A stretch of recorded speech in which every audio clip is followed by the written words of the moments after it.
lhe fazer uma pergunta. Você faria tudo por amor? Você morreria por amor? Ou melhor, você mataria qualquer pessoa em seu caminho que te mandassem por conta desse amor?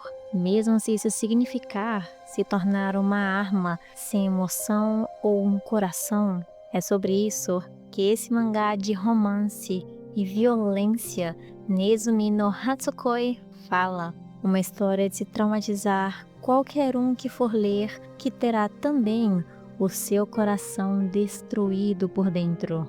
O mangá se inicia de uma forma típica, com uma garota de 21 anos chamada Nezumi, com uma aparência fofa e inocente, observando uma máquina de pegar pelúcias, enquanto em outro lugar, perto dali, um homem estava escondido, com medo, dentro de uma cabine de fotos, tentando ligar para um de seus parentes, perguntando desesperado onde sua avó estava e por que ela ainda não foi buscar ele ali onde ele estava. Esse homem estava desesperado por ajuda, falando que estava encrencado, ouvindo sua avó chorando pelo telefone, enquanto ele dizia que agora ela era a única esperança que ele ainda tinha de sobreviver. Enquanto a Nezumi estava ouvindo tudo que ele dizia pelo celular do lado de fora, sem expressar reação alguma. E logo depois, quando ela entrou naquela cabine, tudo o que aconteceu foi a avó não ouvindo mais nada que o seu neto dizia pelo telefone. E ela ainda não sabia, mas seu neto estava morto. E quem o matou foi a Nezumi, que era uma assassina desde criança.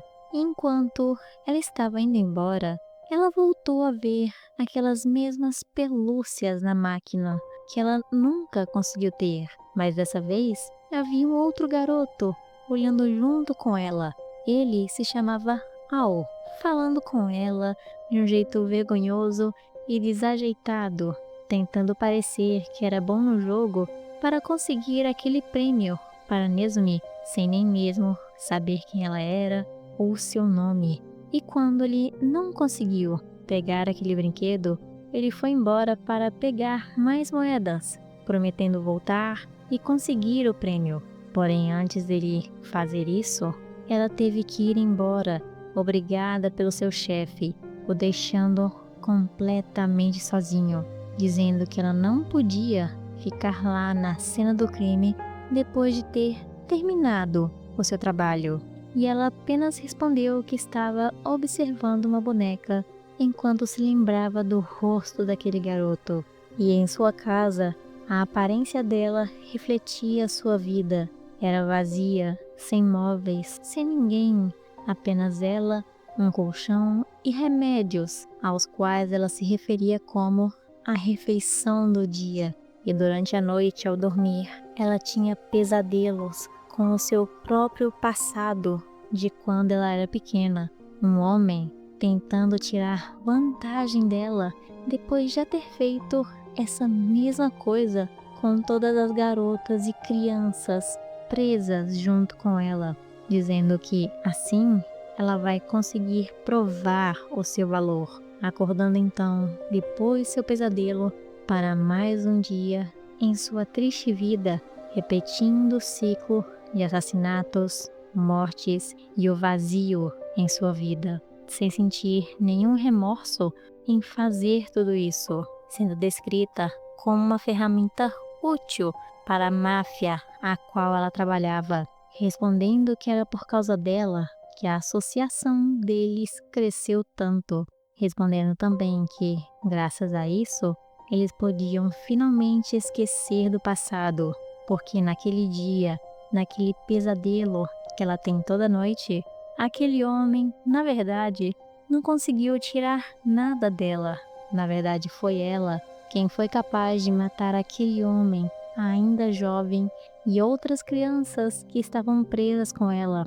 Isso porque aquele quem ela matou era o braço direito do líder daquela organização. E como pagamento, Ela agora era a arma deles, a sua assassina particular, usada apenas para matar. E como uma pequena recompensa por tudo aquilo, eles perguntaram o que ela queria. E mesmo sem falar nada, ela saindo dali, estava andando, até que de repente se encontrou de novo com o garoto do outro dia, que esteve seguindo ela até tomar coragem de conversar, dando aquela mesma pelúcia que ele havia prometido antes, mesmo depois de ter usado quase todo o dinheiro que tinha.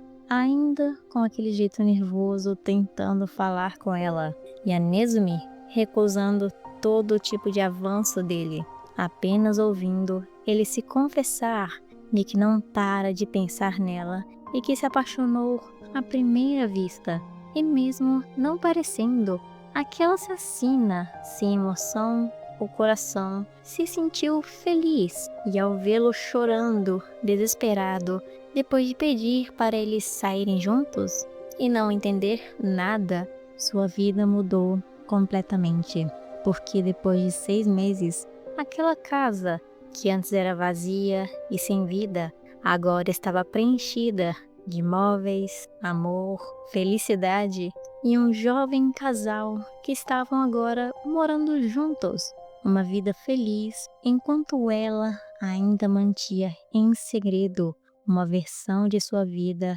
escondida, matando pessoas como trabalho, depois sendo a namorada fofa e carinhosa, fingindo trabalhar em um hospital, até que um dia o garoto reservou uma noite em um restaurante para eles comemorarem o aniversário dela no dia seguinte, confessando também que desde que eles começaram a ficar juntos, a Nezumi parou de ter aqueles pesadelos de antes, e na noite seguinte ela já estava toda arrumada na frente do restaurante, achando que havia chegado cedo demais, ainda nervosa para comemorar seu aniversário, e que depois do jantar ela havia prometido ter a sua primeira vez com ele.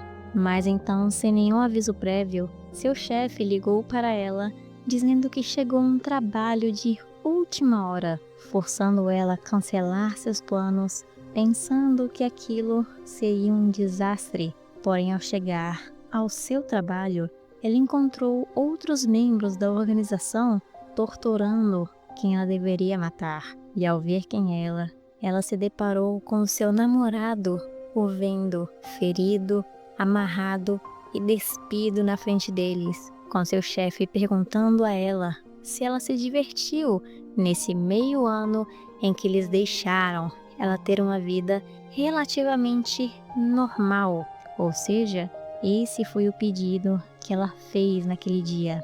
E logo depois ele falou que agora era a hora de matá-lo, porque ele era um perigo para a organização. Mas então, quando ela chegou perto para tentar se despedir dele, tudo que o Al fez foi elogiar ela e flertar com ela como se fosse um dia e um encontro normal, até que, interrompendo os dois, um dos homens da organização começou a socar o rosto do garoto, falando que não era hora de ficar flertando com a Nezumi e que ele era maluco em fazer isso em uma situação como essas. E isso deixou a Nezumi tão irritada que ela imediatamente deu um chute na cabeça de um deles, o nocauteando quase que imediatamente. Mas o que ela não sabia era que o Ao já sabia que ela era uma assassina e que ela estava sendo seguida para os seus trabalhos pelo seu próprio namorado, e que se ela não matasse, outra pessoa iria fazer pela segurança da organização, dizendo que deveria ser ela quem vai dar essa paz para ele, a tratando e assegurando como se fosse sua, a coagindo a matar apenas mais uma pessoa como sempre fez. E ela diz que já matou centenas de pessoas e ficou matando desde sempre até aquele momento. Porém, o Ao era a única pessoa que ela realmente não queria matar, tentando até implorar pela vida dele em troca de fazer o que eles quisessem e matar quantas pessoas quisessem.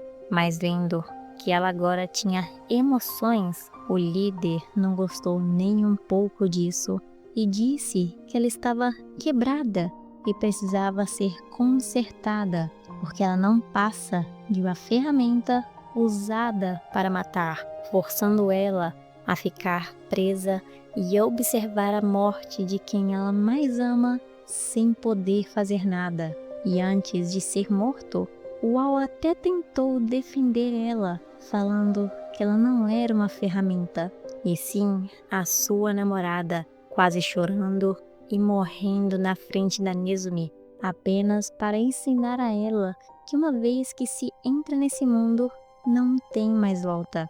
E então, como último recurso, a Nezumi ofereceu fazer dele um assassino e que ela vai o treinar para fazer isso, para que não seja um fardo para a organização. E se não aceitassem, ela estava disposta a morder sua língua e morrer junto com ele, e que estava fazendo tudo isso porque verdadeiramente ama ele. E com medo de perder a sua arma mais preciosa, ele decidiu forçar o Al a se tornar um assassino em um mês, ou ele seria morto do mesmo jeito, dizendo que ele vai ter que se tornar alguém capaz de matar outra pessoa, enquanto a Nezumi sempre esteve nesse mundo onde ela mata homens, mulheres, crianças, recém-nascidos ou quem quer que seja, perguntando então para o Al se ele seria capaz de matar alguém por ela.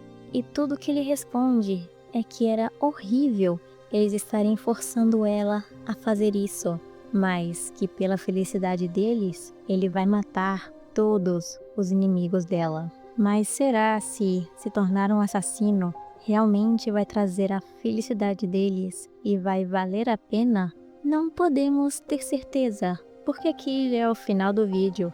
Então deixe nos comentários se vocês gostaram desse mangá e mais recomendações, porque esse vídeo também veio de um comentário de vocês. Então eu estarei aqui esperando e eu espero também vocês aqui nos próximos vídeos do canal.